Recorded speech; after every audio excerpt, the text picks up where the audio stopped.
त्या दरम्यानच्या आधीचं सगळं महानाट्य आम्ही बघितलंय, तुम्ही अनुभवलंय.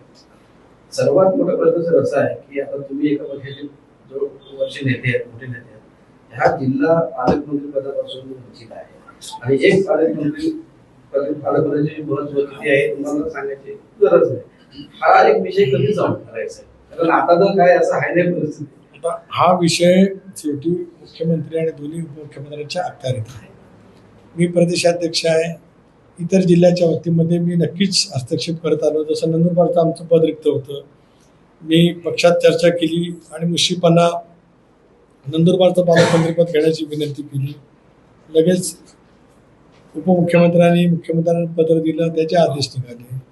स्वतः बहिणी ज्या वेळेला उपमुख्यमंत्री झाल्या त्याला पुन्हा बीड, त्याचे सुद्धा आदेश निघाले. आता रायगड असल्यामुळे या बाबतीमध्ये एका मर्यादेच्या पलीकडे मी या विषयावरती बोलणार नाही वरिष्ठ पदावरती. पण मुख्यमंत्री आणि दोन्ही उपमुख्यमंत्र्यांना हे पद आणि नाशिक हे दोन रिक्त आहेत, त्याची त्यांना नक्की माहिती आहे.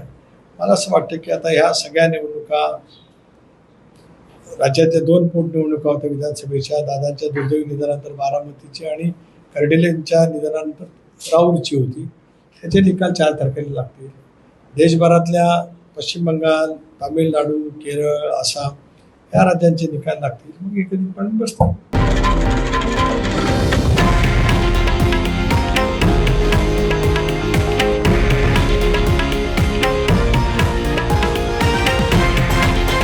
हे आहे देशातील नंबर 1 न्यूज नेटवर्क आणि आपण पाहत आहात TV9 मराठी, एकमेव.